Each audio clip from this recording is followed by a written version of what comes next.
En este bloque estamos con el doctor Daniel Correa, ex ministro de Economía. Muchas gracias, Daniel, por estar nuevamente con nosotros. Muchas gracias a vos, Estefan, y un saludo especial para la audiencia.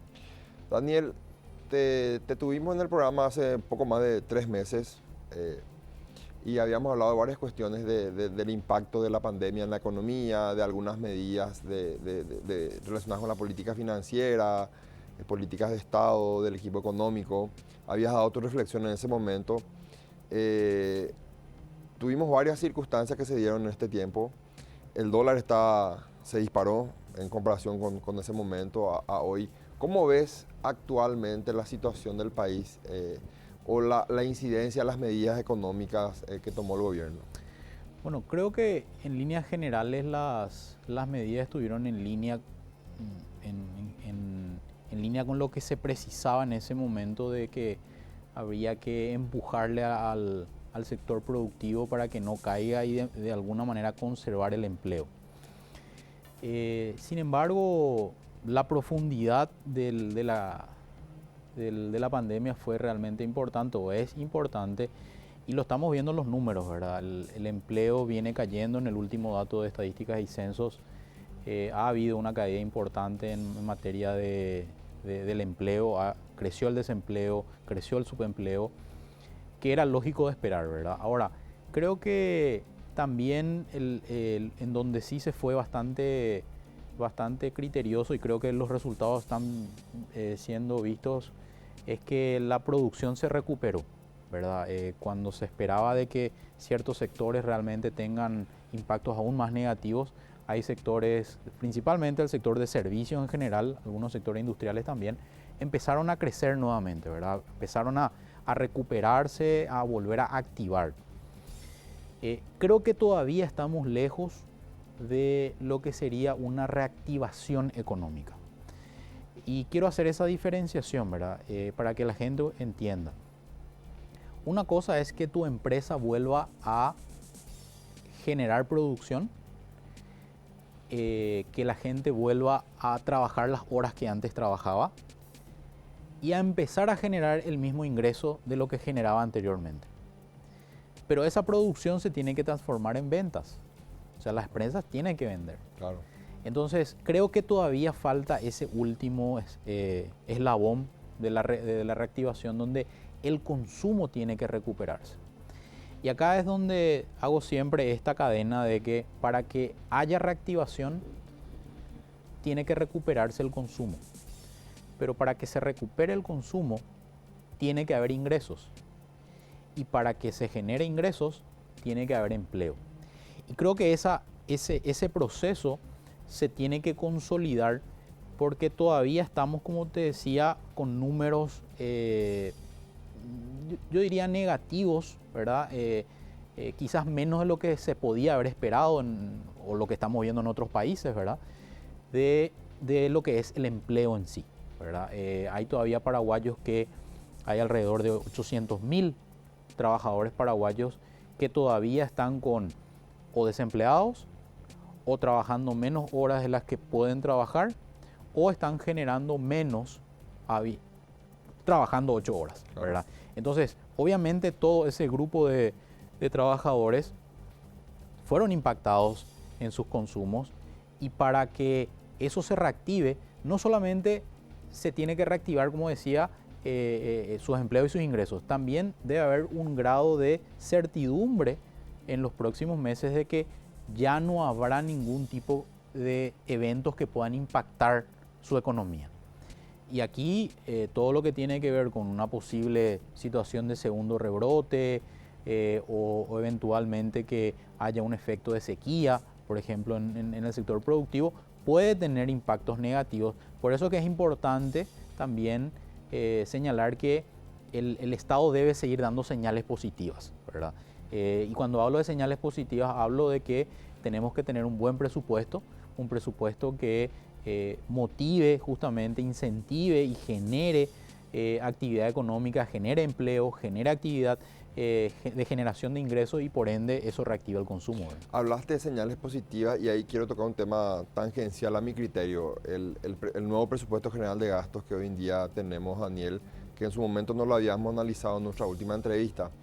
Estuviste esta semana hablando en un medio periodístico donde hablaste de que deberíamos cambiar o de modificar el esquema del gasto público. Hiciste alusión al presupuesto general actual, entiéndase, para el 2021. ¿Algunas reflexiones que nos puedas explicar? Bueno, básicamente el concepto es unido un poco con lo que hablaba. Nosotros necesitamos hoy un presupuesto que genere impacto en la gente, que vuelva a reactivar el aparato productivo y que genere señales positivas. Ese es un poco un mensaje más filosófico, digamos. Claro. Ahora, ¿cómo eso se traduce? Y eso se debería traducir en que si nosotros queremos una reactivación, hay hoy varios sectores de la economía importantes que generan impacto en crecimiento, como el sector de obra pública, el sector de viviendas, el sector, digamos, de proveedores del Estado en general, que todavía tiene una deuda, digamos, pendiente de pago por parte del Estado, ¿verdad? Entonces, eso sería bueno que el Estado vaya cumpliendo en la medida de sus posibilidades también, pero de manera más dinámica y acelerada para que justamente la reactivación que queremos, eso se pueda dar con estas empresas que tenemos como proveedora del Estado. Segundo, si nosotros tenemos grandes déficits en materia de infraestructura y en materia social, ¿verdad? Sí. Y ahí es donde deberíamos cargar, digamos, de manera importante el presupuesto. Si nosotros hoy recaudamos 100 y de cada 100 nosotros destinamos alrededor de 80 a pagar salarios y un poco más de 10 para pagar los intereses de la deuda, estamos hablando de que más de 93 de cada 100 que recaudamos se va a un gasto, digamos, que es rígido, ¿verdad? Entonces queda muy poco para hacer inversión social y para hacer infraestructura. Es ahí donde tenemos que empezar a mirar las dos grandes líneas del presupuesto. ¿Cómo hacemos también para recaudar más? Y tenemos solamente dos vías: o impuestos o reducir la informalidad. Y creo que ese es el gran trabajo pendiente que todavía existe desde todo este tiempo, digamos, que se analiza la economía, donde la informalidad sigue siendo tan grande. Días pasados se presentó un documento muy bien hecho donde se establece claramente que todavía la informalidad o la economía subterránea en Paraguay es casi la mitad de todo lo que es la economía en general. Entonces, acá tenés dos caminos: impuestos y reducción de informalidad. Creo que el gran trabajo que tenemos que hacer es empezar a reducir más drásticamente esta informalidad. Y por el otro lado tenés el gasto. Y ahí tenés otras dos opciones. Tenés el gasto corriente o el gasto de inversión. Y sabemos claramente que el gasto corriente está supeditado en gran medida por lo que es el gasto rígido. Entonces lo único que te queda prácticamente para ajustar el gasto es el gasto de inversión. Entonces, esa es un poco la disyuntiva hoy que se enfrenta al... Ahí, Daniel, no quiero dejar pasar algo. Una persona como yo, que fuera del gobierno, una persona que generalmente se informa, ¿qué es lo que yo veo, Daniel? Un equipo económico, en su momento estuviste en el equipo económico, trabajaste dentro del Estado, hoy en día lo estás haciendo en forma privada. Cualquier esfuerzo que venga del equipo económico de cualquier gobierno, entiéndase, termina por el piso cuando leí en tu última entrevista de que hubo un crecimiento en la recaudación de más o menos, o sea, 12% en los últimos 15 años, pero que fue el mismo crecimiento que se dio en los salarios del funcionariado público. Entonces, algún tipo de esfuerzo en materia de recaudación, en materia de políticas económicas, políticas de estados, es para cubrir el crecimiento de la demanda de los salarios de los funcionarios públicos. ¿Cómo trabajamos en ese sentido a tu criterio? Porque tampoco veo como una solución, bueno, todos los funcionarios públicos a la calle, ¿verdad? Vamos a generar un caos social tremendo, ¿verdad? Absolutamente. ¿Cuándo comenzamos a hacer este proceso de reforma brusca que necesita el Estado, pero de forma paulatina. Sí, no, a ver, creo que ahí tu pregunta viene muy al momento en que hoy creo que el Poder Ejecutivo también presentó una serie de proyectos de reforma justamente que apuntan a mejorar esto de la calidad del gasto. Algunos hablan inclusive de reforma del Estado, ¿verdad? Yo más que reforma del Estado hablo más de reforma administrativa del Estado, ¿verdad? Porque la reforma del Estado es un poco más amplio que... Claro. Y creo que esa reforma administrativa está siendo apuntada de una manera correcta, ¿verdad? El problema es que todo esfuerzo que hagamos, ¿verdad? Nosotros como sociedad, debe ser cristalizado dentro del poder legislativo. Entonces yo creo que el esfuerzo que debe hacer el Poder Ejecutivo es justamente, creo que con la sociedad civil, ¿verdad? Nosotros que de alguna manera seguimos a la economía, las empresas, los gremios, las cámaras, ¿verdad? Creo que tienen que también trabajar un poco en esa mirada, digamos, más holística, en decir, señores, si nosotros no cambiamos este esquema presupuestario donde un legislador puede cambiar la última línea del presupuesto sin consultar la Hacienda, que maneja los números y que maneja la parte técnica, creo que estamos por un camino sin retorno de un cóctel explosivo, digamos, ¿verdad? Claro. Entonces, creo que deberíamos pensar en que, en primer lugar, creo que también el Poder Ejecutivo tiene que sincerar digamos, las cuentas, en decir, bueno, esto es lo que se puede y hasta acá se puede llegar, y en función a eso proponer, digamos, medidas de reforma, que es lo que presentó. Ahora, esas medidas de reforma también tienen que tener resultados. Por eso hago hincapié en el tema, por ejemplo, de yo estoy viendo poco respecto a cómo reducimos la informalidad. Creo que ahí hay mucho trabajo y hay mucho esfuerzo que se puede hacer y que se debe hacer y que puede tener muchos resultados en términos de mejoras en recaudación tributaria. Ahora, creo que también debe ser blindado esa mejor recaudación.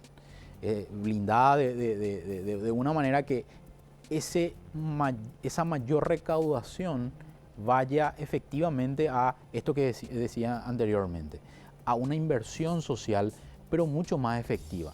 Y te doy un dato que creo que aquella vez te había mencionado también, Sí. Que respecto al tema de educación, ¿verdad? Yo no soy un experto en educación, mucho menos, solamente veo los datos y relaciono con lo que es el presupuesto.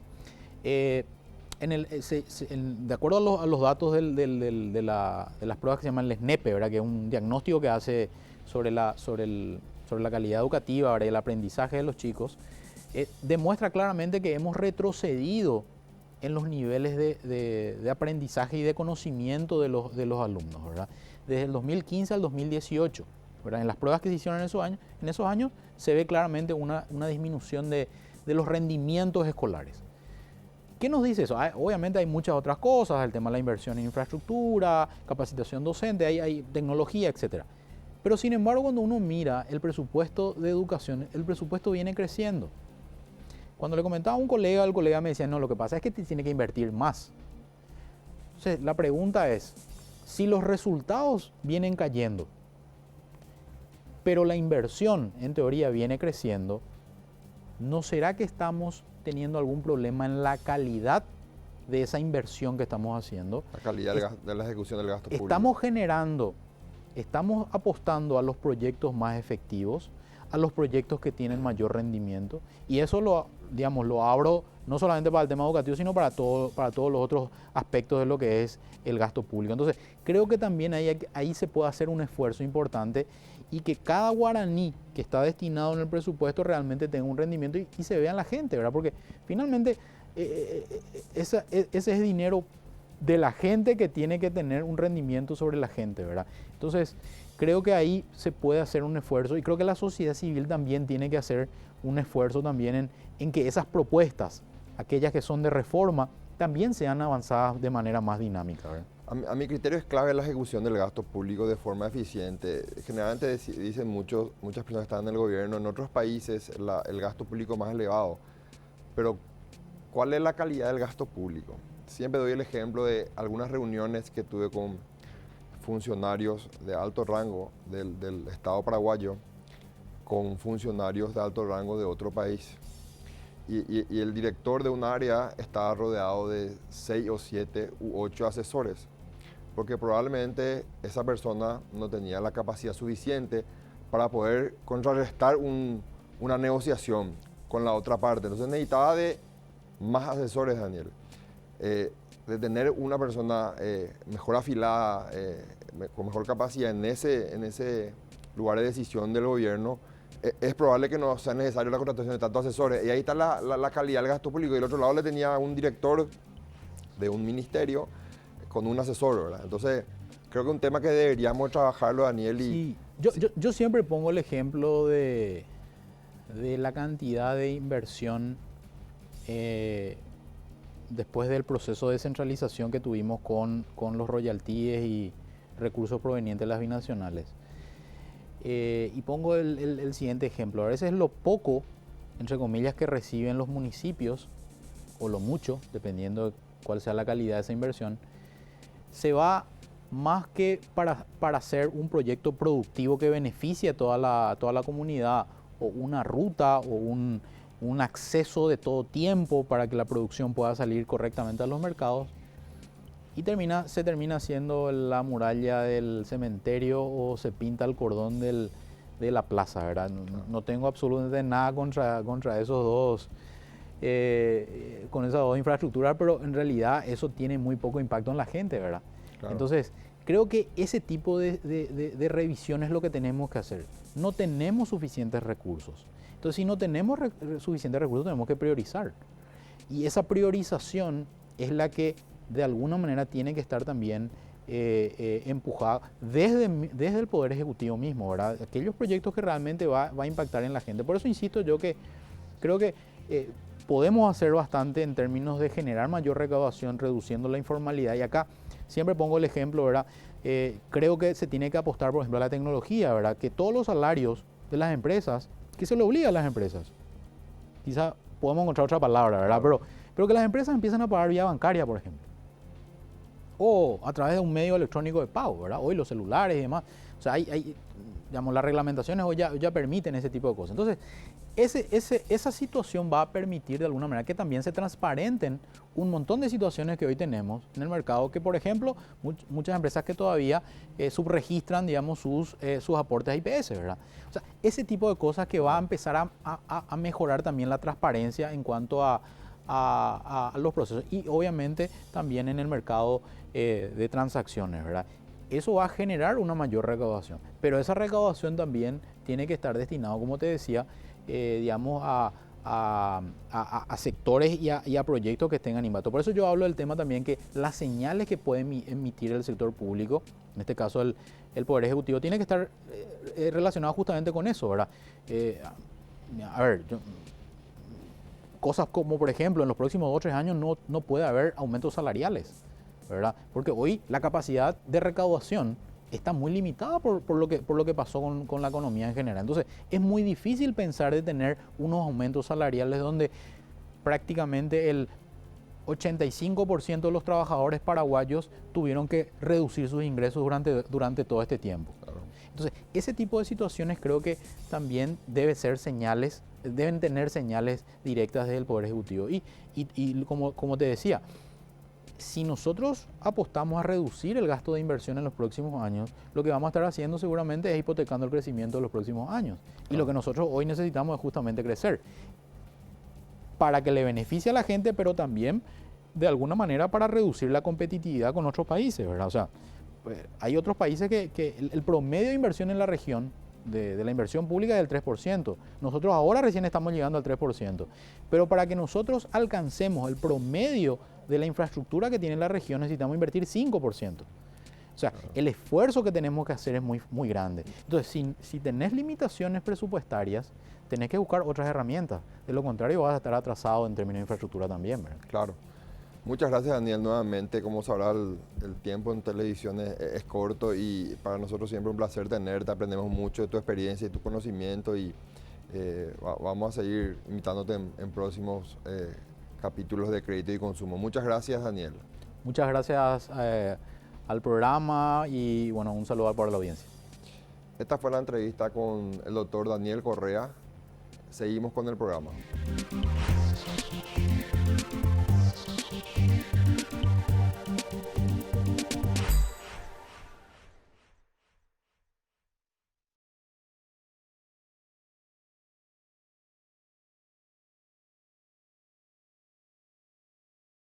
Continuamos con el programa y en este momento me place presentarles como invitado al doctor Manuel Ferreira. Muchas gracias, doctor, por acompañarnos en este primer programa Créditos y Consumo. Agradecemos tu deferencia. No, un gusto estar con ustedes, Estefan. Doctor, ¿cómo ve la situación del país? No sé si hablar post pandemia, porque seguimos en pandemia, pero en este momento de pandemia, ¿cómo visualizas la economía del Paraguay en lo que queda de este semestre? Y bueno, la economía con esta pandemia se cayó. Yo creo que los niveles de caída han sido muy fuertes. Nosotros estimamos una retracción en el Producto Interno Bruto nominal sobre los valores esperados de órdenes de más o menos 3.500 millones de dólares. Estamos hablando de que íbamos a crecer alrededor de un 4% sobre más o menos 40.000 millones, que iba a ser 1.600 millones y sobre ese valor terminamos retrocediendo 2.000. ¿Verdad? El único sector que creemos que va a crecer este año va a ser el sector agrícola, que venía de un mal año en el 2019, sin embargo va a tener un incremento positivo. Todo el resto de los sectores van a ser sectores que van a estar impactados. Pero creo que el foco de este problema está concentrado en dos sectores. Todo lo que es comercio urbano, fundamentalmente, y todo lo que son servicios, sobre todo servicios sociales, servicios personales y servicios a las empresas, es donde se va a concentrar el principal problema. Y en esos sectores hay gente que va a estar particularmente impactada. Por ejemplo, estos dos sectores que les decía son los sectores donde están empleadas el 70% de las mujeres que están en el mercado laboral hoy. Entonces, gran parte del foco de la concentración de los problemas afecta mucho al sector de las mujeres, porque estos dos sectores tuvieron más o menos 46% de los despidos, tanto a nivel de sector formal como a nivel de sector informal, y por tanto el impacto ahí es mucho más grave que en otros sectores, ¿verdad? Doctor, manejamos un dato bastante singular, al menos a mi criterio. En este momento de complejidad económica para el país, los depósitos en el sistema financiero se elevaron en más de 300 millones de dólares. ¿Cómo podés explicar este fenómeno? Bueno, acá lo que hubo fue un fuerte cambio de preferencia de los agentes económicos. Básicamente yo creo que se puede establecer esto en tres cosas. Por un lado, una gran preferencia por la liquidez. Si vos te fijas, hubo un incremento en los depósitos de 300 millones, pero en realidad el incremento que hubo en depósitos a la vista fue casi de 1.000 millones. Y la reducción en depósitos a plazos fue la resta entre uno y otro, ¿verdad? Que te da el saldo final de 300 millones. La gente preferenció el ahorro antes que el consumo y preferenció también la liquidez antes que la rentabilidad incluso de una inversión. Esta es una característica que se está dando en casi todo el mundo, ¿verdad? ¿Por qué? Por la incertidumbre que esto te genera. Entonces yo prefiero quedarme en líquido, quedarme con plata en el banco, pero lo más llamativo de esto es que la plata se quedó en el banco. Si esta pandemia ocurría en el año 2005, yo creo que la situación iba a ser totalmente distinta. Íbamos a tener corridas bancarias, iba a haber gente que iba a salir de los bancos, que iba a retirar todo su dinero, porque en aquel momento no había confianza hacia el sistema financiero, que es una confianza que se ha demostrado hoy que existe, ¿verdad? Y se ha demostrado con una cuestión muy puntual. La gente puede decir, no, los bancos son esto o lo otro, pero en realidad, cuando uno mira los números, la gente dejó la plata en los bancos, ¿verdad? Y esto es una cuestión extremadamente importante. Y hay dos eventos más o dos cosas más en que se transformaron las preferencias de los agentes. Una prioridad por el consumo básico. Yo hoy garantizo tener alimentación, tener salud y posiblemente tener vivienda. Cuando vos decís, por ejemplo, vestido, en realidad la ropa que tenemos hoy nos sobra. Porque no hay eventos sociales, tal vez tenés más zapatos de lo que necesitas, para que te vas a comprar un traje o para que una mujer se va a comprar un vestido de fiesta o lo que sea, ¿verdad? Entonces, obviamente, eso genera un impacto en un segmento de la economía, ¿verdad? Sin embargo, la gente ha priorizado mantener alimentación y mantener salud fundamentalmente. Cuando mirás, en realidad los hospitales han facturado mucho menos, pero prácticamente no hubo morosidad en los seguros médicos. Para la gente conservar ese ámbito de seguridad ha sido muy importante. Y un tercer elemento que ha impactado en las preferencias de la gente es lo que yo por lo menos le llamo la fobia social, ¿verdad? El miedo a estar cerca del otro, ¿verdad? Por más que los paraguayos muchas veces creemos que nuestros parientes o nuestros amigos no nos enferman, ¿verdad? Pero en realidad la gente lo que ha hecho es apartarse. Por eso de repente se hizo toda una campaña para que abran los restaurantes y la gente no se va a los restaurantes, ¿verdad? Se hizo toda una campaña para que se abran los shopping, la gente no se va a los shopping. Y todas estas circunstancias han generado un impacto muy focalizado en ciertos sectores.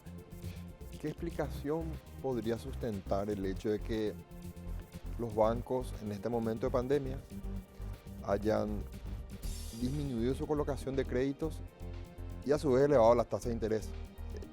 ¿Cuál a tu criterio es el argumento que sustenta esta decisión de los bancos de plaza, verdad? Bueno, eso fue un primer elemento. Nosotros hemos visto cambiar eso, ¿verdad? Lo primero que pasa es al banco le cambia el perfil, del día a la noche le cambia el perfil de su cliente. Puede haber sido un excelente pagador toda tu vida, pero vos sos dueño de un restaurante que siempre te fue bien. Pongamos el caso de Rodolfo Angenscheid, que fue muy famoso en un momento dado, ¿verdad? Donde él decidió cerrar su restaurante, creo que lo abrió de vuelta, ¿verdad? Pero decidió cerrar en un momento dado, ¿verdad? Un excelente cliente, podía haber sido un buen pagador toda su vida, pero de repente el futuro se volvió incierto. La suba de tasas de interés, la tasa de interés es activa en el sentido de que atrae un cierto tipo de cliente, ¿verdad? Y expulsa a otro cierto tipo de cliente. Entonces, cuando yo te levanto la tasa de interés, sé que vos, cliente que te acercás, igual querés el crédito, sos un cliente más riesgoso, ¿verdad? Y el cliente que se fue es el cliente menos riesgoso. Entonces, es una forma también de identificar a los distintos tipos de clientes, ¿verdad?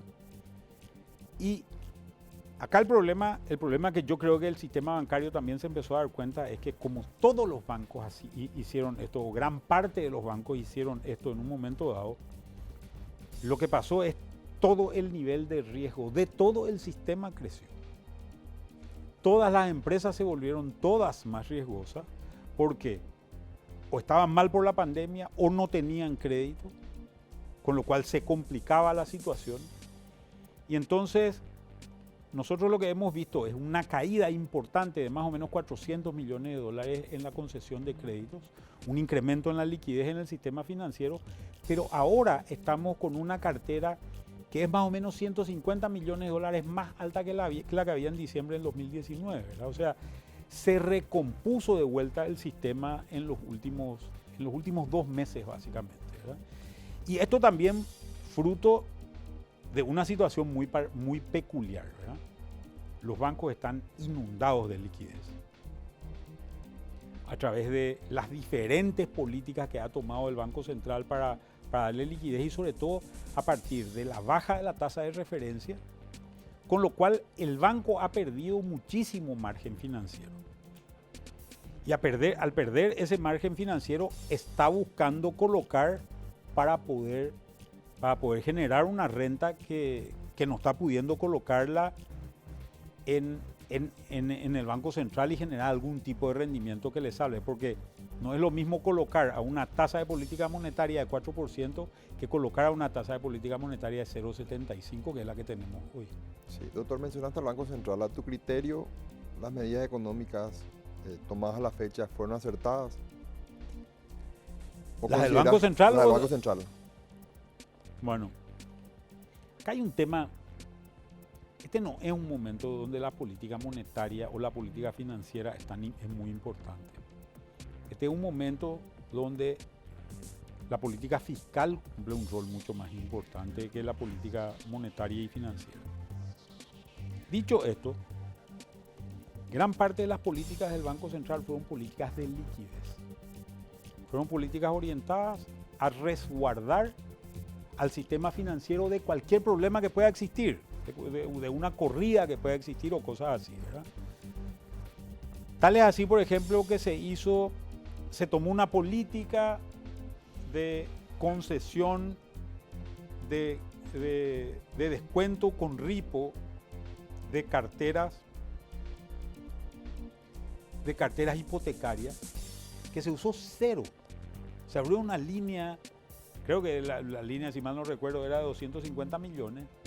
Se usó cero. Los bancos no necesitaron eso por esta posición que te decía anteriormente, ¿verdad? La gente, en vez de correr, dejó su plata en el banco, ¿verdad?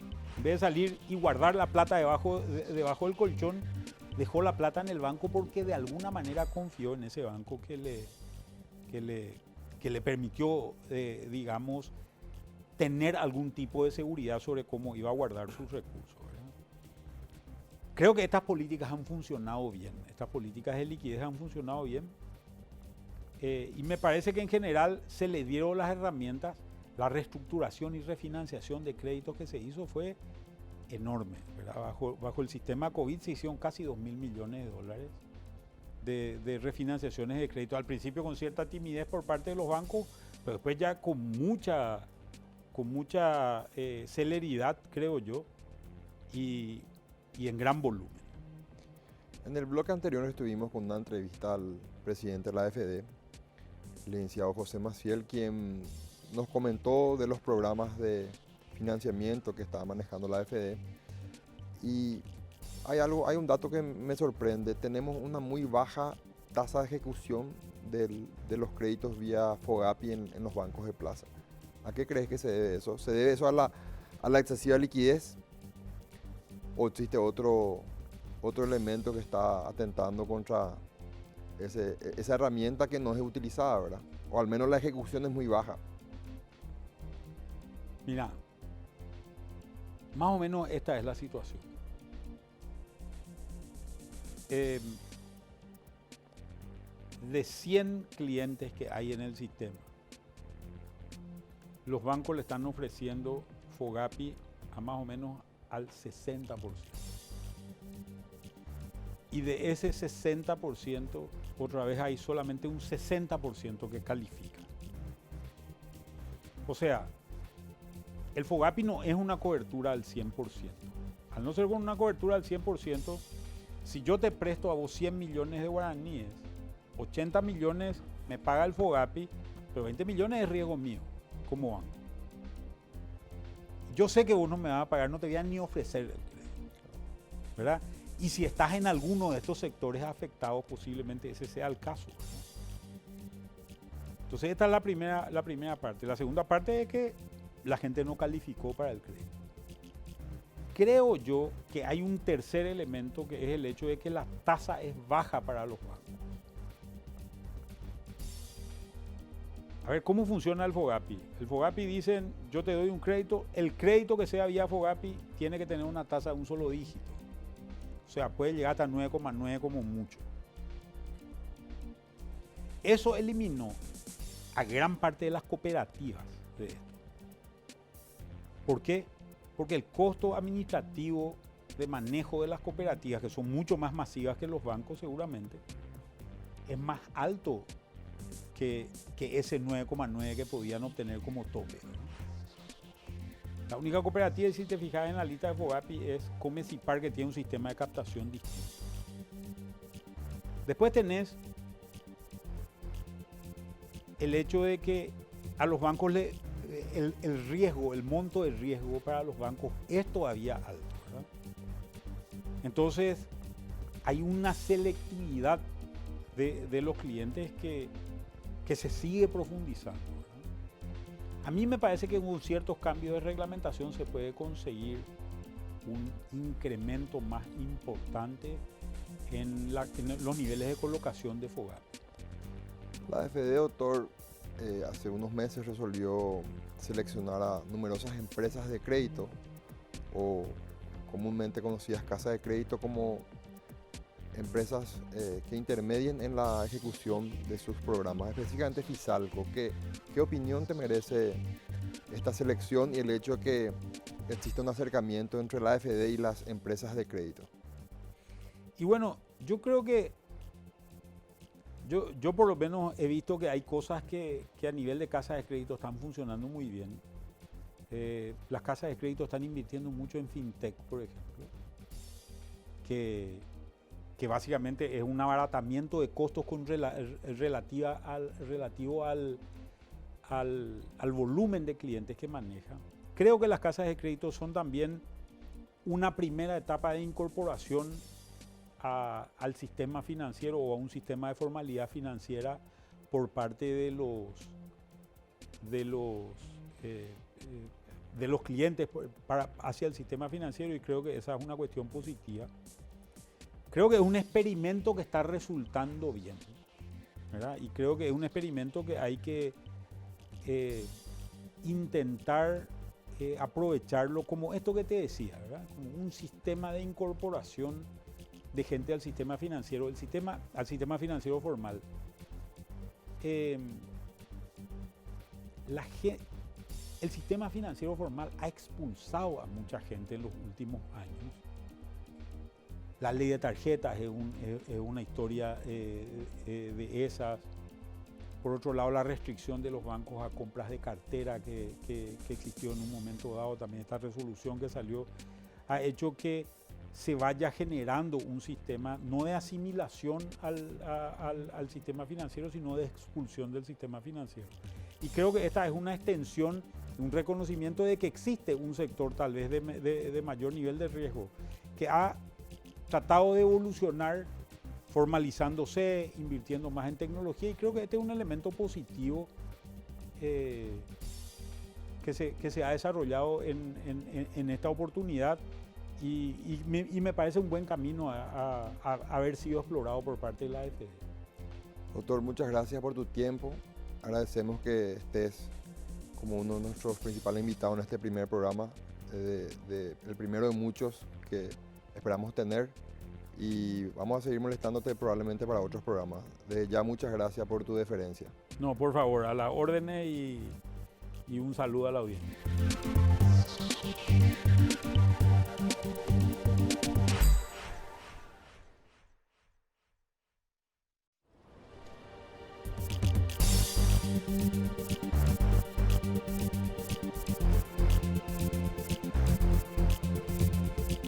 En este bloque nos acompaña Sebastián Hacha. Sebastián, gracias por estar con nosotros en Crédito y Consumo. Estefan, un placer estar contigo, con toda la audiencia, y bueno, acá en Pro, que siempre uno siente como su casa. Yo me siento como en casa. Así que muchas gracias también a todo el equipo que está detrás de cámara.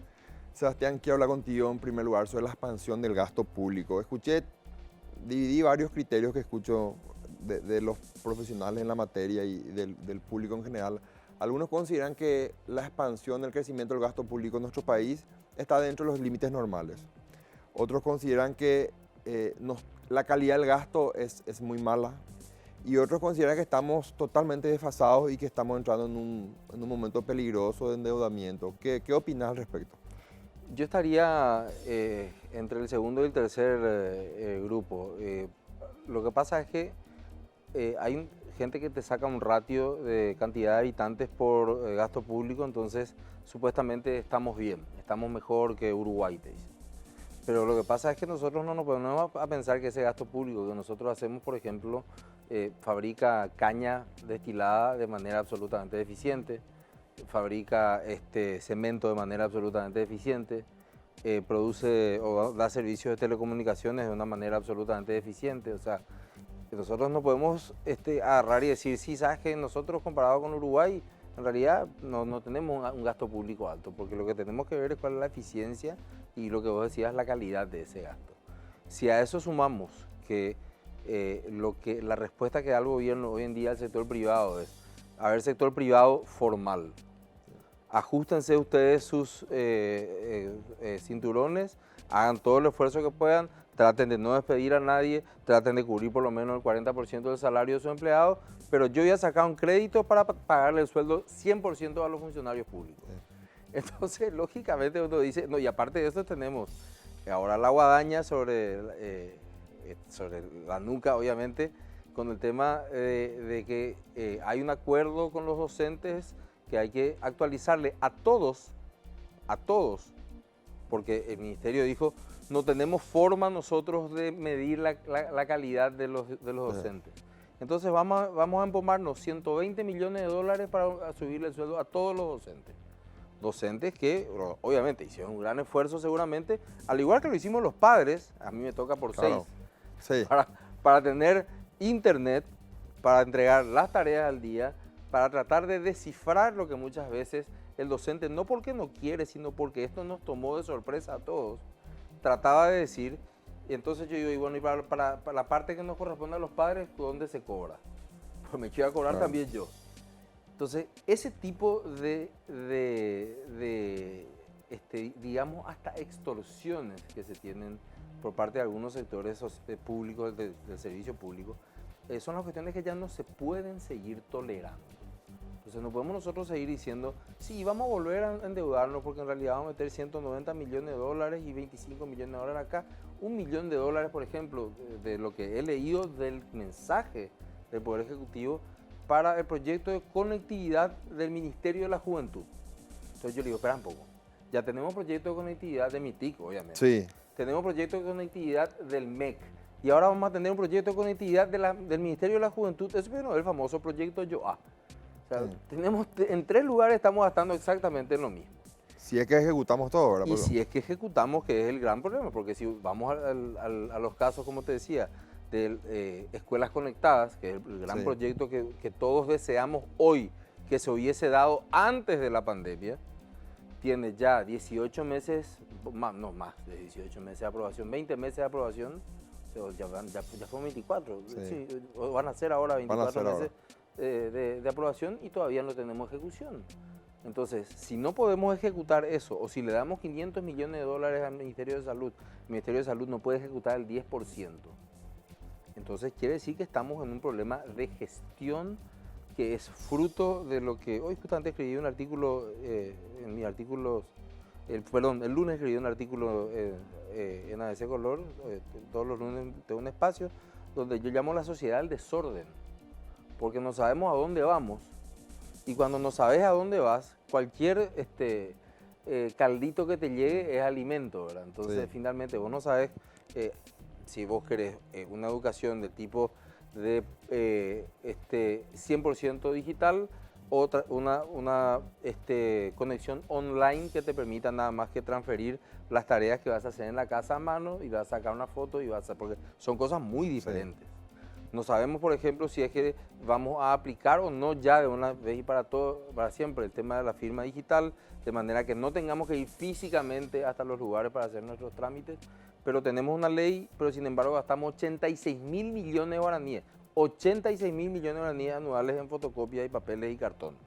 Pero a su vez la ley, Sebastián, tiene un impedimento, porque la ley exige que para que uno pueda contraer obligaciones tiene que tener la firma certificada, para que sea digital. Y ahí estamos hablando de un costo de 80 a 100 dólares por firma certificada, ¿verdad? Y la certificación es cara porque nadie confía ni en la firma de puño y letra, entonces dice, a ver un poco, ¿quiénes son mis clientes? Dice la certificadora, pues la certificación es un negocio que tiene que hacer una empresa privada. Claro. No le dejemos traer al Estado porque si no se nos va a ir toda la plata ahí y no sé cuánto, lo que nos va a costar barato finalmente nos va a salir saliendo muy caro. Entonces no confiamos entre nosotros porque realmente en esta sociedad, que yo le llamo la sociedad del desorden, todos en algún momento decidimos empezar a hacer trampa. Y cuando decidimos empezar a hacer trampa, dijimos, bueno, pues si yo hice trampa una vez y yo falsifiqué la firma física, imagínate cómo se puede llegar a falsificar la firma digital. Entonces nos quedamos todos así y decimos, sí, tenemos, y hacemos los cheques, ¿verdad? Viene el Banco Interamericano de Desarrollo, viene el Fondo Monetario y todos decimos, sí, tenemos ley de firma digital, estamos nosotros, en los papeles estamos como para despegar, pero vos te vas a ver el avión y le falta una rueda, le falta la mitad de una turbina, o sea, esa es voy a tratar de utilizar una palabra justa para no herir ninguna susceptibilidad. Esa es la distorsión de la realidad que se tiene muchas veces entre quienes están ejerciendo la función pública y de buena gana y de buena manera y con mucho esfuerzo cuando te dicen, sí, Paraguay es un lugar donde van a venir las inversiones, que para la gente que ya ha venido a Paraguay, ha confiado en ese discurso y se dan cuenta que se le corta la luz 4 veces al mes a la empresa. Sí. Entonces, ¿cómo vamos a crecer nosotros en una sociedad industrial, en una sociedad que no dependa de los commodities y demás, si es que las empresas que te prestan un servicio hoy te están diciendo, saben que no vamos a poder prestarle el servicio este verano porque no vamos a tener capacidad? Por cierto, al menos le agradezco que me avisen. Entonces uno ya busca la pelo pincho o finalmente empieza a buscar ya el grupo generador o el dínamo que vas a tener que hacer girar para tener por lo menos un ventilador para soplarte la cara, porque sabemos que las principales prestadoras de los servicios principales, estoy hablando, principales, energía eléctrica y agua corriente, te dicen, saben señores, no vamos a poder hacerlo. Entonces eso nos lleva a decir que en realidad este tema del gasto público y seguir creciendo el gasto público porque hay una regla de 3 que te dice que todavía nosotros tenemos margen para seguir creciendo, es puro cuento. Es puro cuento e irresponsabilidad. Porque lo que no hablamos finalmente cuando hablamos de calidad del gasto público es de la corrupción. Sí, voy a hablar de la noticia de la semana pasada. En San Bernardino, en la ciudad de San Bernardino, que tendrá 20 calles a lo sumo, la ESAP no puede detectar 200 personas que tienen conexión clandestina. Una de ellas sobre la ruta a Luque, que ya debía 30 millones, se le desconectó y se vuelve a conectar. Y en la casa, por ejemplo, de mi familia, llega una casa que está deshabitada, te llega a 700.000 guaraníes, yo ya quiero empezar a sospechar que soy yo el que estoy pagando la factura de la casa que está cerca justamente de la casa de mi familia, pero que debe 30 millones de guaraníes. Ahora sí se va a proceder a la desconexión, se dijo. Ahora, si nosotros miramos eso, créanme, amigos espectadores y amigas espectadoras, que eso no ocurre porque alguien le dijo a la persona que ahora recién pillaron. Hay una autoridad política detrás que ordenó en su momento que no se le cobra a esa persona. Entonces, ¿el problema cuál es finalmente? El problema es la corrupción. Pero nadie quiere hablar de corrupción. Ya está pasado de moda. Porque encima si hablas de corrupción, en todos los sectores políticos lo que se hace es empezar a sacar los trapos sucios del otro. Claro. Por eso es que yo he llegado al punto de, en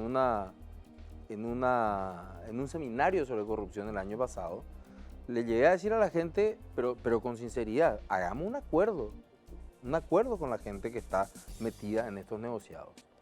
Entonces, qué sé yo, digamos, bueno, sabes que todos en realidad tenemos pecado, cierto, todos tenemos pecado. Pero vamos a quedar, por ejemplo, en que vamos a robar solamente lo que podemos gastar en una vida. Entonces, si tu hijo quiere robar, va a tener que ser guapo como vos para robar. La gente se reía y yo le decía, no, pues ustedes se ríen, pero yo le estoy diciendo en serio. Porque de verdad les digo que esta situación es insostenible. Entonces, si nosotros nos reunimos para hablar del problema del gasto público y finalmente los teóricos del gasto público te dicen, en realidad el problema de Paraguay es que tenemos que gastar más. Una senadora dijo hace poco, hasta la corrupción es redistributiva, dijo. Entonces quiere decir que el problema de la corrupción no nos importa. Y si el problema de la corrupción no nos importa, podemos seguir haciendo buena letra y los cheques que te decía, que nunca vamos a llegar al investment grade que tanto queremos, que queremos ser un país con grado de inversión, que queremos que vengan los inversionistas, porque no podemos ni siquiera solucionar el problema de los carros hidrantes del aeropuerto. No te digo que no podemos renovar nuestra principal central aérea, sino que no podemos comprar bien los carros hidrantes. Entonces, yo lo que quiero es hacer un aterrizaje a la realidad para tratar que este tipo de cuestiones, la falta de educación, la falta de infraestructura, la falta de cambio, la falta que finalmente se traducen en la mala calidad del gasto público, la mala inversión pública o la deficiente inversión pública, sean tan interesantes en las redes sociales como el caso del presidente del Club Olimpia y el amañamiento supuesto de los partidos. ¿Por qué? Porque el día que a la gente le interese realmente, como le interesa a su club, este tipo de cuestiones, ahí vamos a empezar a tener políticas públicas. Y no al revés. Porque a los políticos no les vas a meter una agenda si hoy en día no tenés 72.000 tweets en una hora sobre un tema. Hasta los políticos empezaron a hablar ahora ya de fútbol y el tema del caso Trovato y demás cuestiones. ¿Por qué? Porque se dieron cuenta de que es el poder de las redes sociales. Exactamente, es un muy buen río revuelto donde algún pescadito vas a poder sacar. Sebastián, quiero una pausa. A la vuelta de la pausa hablemos del tema de la informalidad en el mercado financiero. Conozco unos estudios que realizaste a través de una fundación en la que estás. Volvemos en breve con Sebastián Nacha.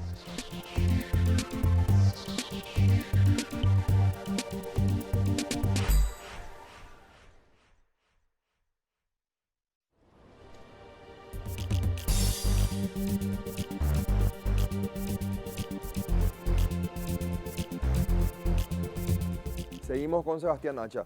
Sebastián, sé que en la Fundación Pro Paraguay estuvieron haciendo un estudio muy importante referente a la informalidad. Quiero traspolar ese tema de la informalidad, que puedo hacer una breve reseña de lo que es informalidad en el país en sí, pero me gustaría llevarlo un poco más al mercado financiero. Sí, es que está directamente... a ver, toda la literatura que en los 7 años venimos desarrollando en Pro Desarrollo Paraguay con respecto al tema de la informalidad, es que hay dos cuestiones principales. La primera es el acceso a la burocracia estatal para tratar de tener un RUC y por consiguiente el acceso a tener créditos. Sí. O sea, no existe no es que hay personas que salieron adelante con Cambachivache, no existe eso. O sea, el crédito es el elemento esencial para que las personas puedan salir adelante en una situación de informalidad. Y el crédito más caro es el que no existe. Eso es lo primero que quiero poner. Esa frase me gusta, el crédito más caro es el que no existe. Claro, porque nosotros hemos invertido, y no poco dinero, en una estrategia nacional de inclusión financiera que creo es el check, ¿verdad? Sí. Chequeamos, hicimos nuestro checklist, tenemos una estrategia nacional de inclusión financiera. Yo estuve en el acto inaugural cuando todavía estaba Carlos Naps, y digo Carlos Naps porque es una persona muy representativa dentro del sector económico del país. Fue miembro del directorio del Banco Central en su momento. Después Carlos se retiró de la iniciativa. Y realmente todos nos quedamos con las ganas de saber qué más iba a ser la Estrategia Nacional de Inclusión Financiera. Sí. ¿Verdad? Porque si nosotros hablamos del sector bancarizado, hablamos solamente del 19% de la población. Sí. O sea que hay un 81% que necesita un crédito y que el sistema el Estado no le está dando facilidades para acceder a ese crédito. Por el contrario, lógicamente, siguiendo las normas de Basilea y todo lo que sabemos y demás, tiene una gestión que yo podría decir está dentro de la zona de confort. El Estado está dentro de su zona de confort y de hecho, como hemos visto, ¿verdad? Hablamos del agua, hablamos de todos los servicios públicos. Dentro de esos servicios públicos también está el servicio de control financiero. Entonces, ¿por qué el Estado le gustaría o tendría la necesidad de tener más trabajo en materia de créditos? No quieren. Claro. Entonces, se limita a supervisar a algunos actores nada más. Entonces te dicen, no, las cooperativas nosotros no, los créditos comerciales tampoco, no, las tasas comerciales tampoco nosotros. Nosotros hablamos solamente de estas tasas acá. Pero estas tasas acá son solamente para el 19% de la población. Entonces, definitivamente, si yo veo eso y digo, leo el último informe del BID, de desigualdad, informalidad, digo, algo tengo que hacer con la informalidad, algo tengo que hacer con el acceso a crédito. Y para que accedan al crédito es muy importante que esas personas puedan ser sujetas también de obligaciones tributarias y puedan pagar sus impuestos. Entonces amplío mi base tributaria y somos más paraguayos los que pagamos impuestos, de manera que el año que viene, cuando Hacienda dé la vuelta a la alcancía y no se caiga una sola moneda, no tenga ganas de levantarnos a los mismos otra vez los impuestos. Habías dicho una frase en un programa, Sebastián, donde los ricos... eso es la frase de Robert Reich. Sí, habías mencionado. Sí, Robert Reich, que fue secretario de Trabajo del gobierno y un catedrático de la Universidad de Harvard, el gobierno de Clinton, decía, en este país, decía, en los Estados Unidos, sí, ni los ricos ni los pobres pagan impuestos, pagan solamente la clase media. Porque los ricos tienen exoneraciones tributarias para sus grandes empresas y sus grandes emprendimientos y sus corporaciones, y los pobres tienen subsidios. Sí. Y en el medio estamos los boludos, sí, que somos los que pagamos impuestos, ¿verdad? Entonces, esa es una realidad en los Estados Unidos. Imagínense lo que será aquí. O sea, de hecho, creo que uno de los temas centrales de esta campaña es si Trump pagó o evadió o eludió impuestos. Bueno, no sabemos, está ahí la discusión. Pero aquí eso ni siquiera se habla. Entonces, cuando hablamos de trabajar, y lo ha hecho Colombia de una manera muy interesante, desarrollando productos que tienen que ver directamente con las tecnologías, desarrollando medios de pago electrónicos, desarrollando no solamente billeteras de pago, sino servicios de crédito.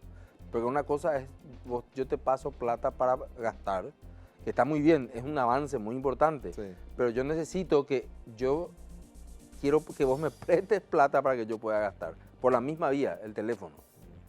Y eso no tiene regulación todavía en el Paraguay. No. Entonces, volvemos al tema. ¿Por qué no estamos ocupando solamente de la lenta regulación de lo que ya existe, en lugar de dar pasos decididos y agresivos para que la gente pueda tener un crédito? Porque el problema que tenemos en el Paraguay es que el dinero está aquí y la gente está aquí y no podemos conectarlo. ¿Y vos decís que eso se debe a la informalidad en un porcentaje importante? ¿O Yo no? creo que la informalidad se debe a la falta de acceso al crédito. Y a las autopistas para llegar al crédito las tiene que construir el Estado. Las casas de crédito en esta pandemia fueron ejecutoras de un programa Fisalco, de la Agencia Financiera de Desarrollo, sí, porque las casas de crédito llegan a un sector... Tienen una capilaridad mucho mayor, que está dentro de ese 82%, y lógicamente allí hay diferentes niveles, sí, de empresas. O sea, las casas de crédito cotizan en bolsa, y creo que, claro, hay un consenso de que cotizar en bolsa hasta hoy en el Paraguay es lo más transparente que existe. Y creo que eso es, ese tipo de soluciones debería estar mucho más impulsada por el Estado, porque nosotros necesitamos capilaridad para eso. Nosotros necesitamos que la última despensa del Paraguay, allá metido en el fondo de la ruta de Humañaró, en el medio de la nada, entre Canindeyú y Concepción, tenga la posibilidad de realizar un pago electrónico, tenga la posibilidad de hacer una transferencia trazable. Y eso se puede hacer. O sea, yo a esta altura ya no acepto que me digan que no se puede hacer. Me pueden decir, y yo voy a respetar desde el gobierno, ¿sabes qué? No queremos hacer, porque no tenemos los suficientes recursos humanos para... Que a mí me consta, Sebastián, porque las empresas socias de Crecer llegan a ese lugar que mencionaste, recóndito, y ¿por qué no llegaría el Banco Nacional de Fomento? ¿Por qué no llegaría por qué el Estado no podría llegar donde una empresa privada puede llegar y ayudando con el acceso al crédito, ¿verdad? Y porque tenemos que volver a revisar el concepto que estábamos hablando en el bloque anterior. ¿Cómo hoy en día uno saca el costeo de un crédito del BNF? ¿Cómo sacamos el costeo? O sea, yo quiero saber la estructura de costos de un crédito. Y el producto, no digo que sean malos productos, estoy diciendo que la estructura de costos debe mejorar. Sí. La banca pública debe mejorar. O sea, y te lo digo con conocimiento de causa. Tengo a mi asistente que ganó el programa Becal número 1 y eligió Oxford, pero Oxford es $80.000 en un año. Entonces, el programa que le ofrece el Banco Nacional de Fomento es, si sabes que nosotros te podemos prestar la plata, pero vos, y eres una persona que no tiene las posibilidades de pagar los intereses, te dicen, te vamos a perdonar el capital, pero te vamos a cobrar ya los intereses. Y no sé si ese es un producto interesante para una persona que se va a estudiar. Al final, no se fue a Oxford. Y no estoy diciendo, quiero que se entienda bien lo que estoy diciendo. No estoy diciendo que es la culpa del BNF. Estoy diciendo de que el Estado no está tan desordenado como mi artículo del lunes, como Alicia en El País de la Maravilla cuando el gato le pregunta ¿a dónde vas? Y Alicia le dice, la verdad que no sé a dónde voy.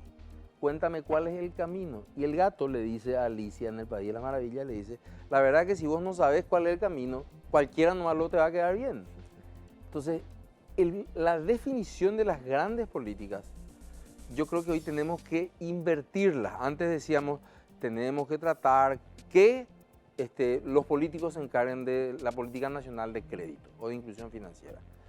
Hoy tenemos que poner al revés, tendríamos que hablarle a los sujetos de crédito que quieren una facilidad para obtener un crédito de algún lugar donde ellos puedan dejar su cédula, ellos se puedan identificar y ojalá que muy pronto su RUC también y puedan retirar dinero. Y eso es una cuestión que para mí por lo menos, si queremos superar, por eso yo digo, esta es una cuestión de literatura económica. Todos los países que lucharon con éxito contra la informalidad empezaron por el tema de la facilitación del crédito. Sin facilitación del crédito no existe posibilidad de formalizar la economía. Me gusta esa frase, facilitación del crédito. Claro. Y quiero comprometerte para otro programa, Sebastián. Por porque supuesto, con mucho gusto. también haces televisión, así que sabes cómo. Sí, cómo yo sé el que tiempo. es cruel el tiempo. Entonces quiero comprometerte para otros programas. Te agradezco por el tiempo que le has destinado a acompañarnos en este programa Crédito y Consumo. No, al contrario, gracias por la invitación, Estefan. Y para mí un gusto volver a Pro, estar contigo, hablar de una cuestión que me apasiona, que es el tema de la economía subterránea, la economía informal, y sobre todo hablar de las soluciones concretas, porque lo más cruel de esto finalmente es que no es que nosotros no sabemos qué es lo que hay que hacer, sabemos lo que hay que hacer, pero no lo hacemos por algún motivo. Esto fue una entrevista con Sebastián Nacha. Terminamos el programa. Gracias por acompañarnos y lo esperamos el próximo jueves a la misma hora.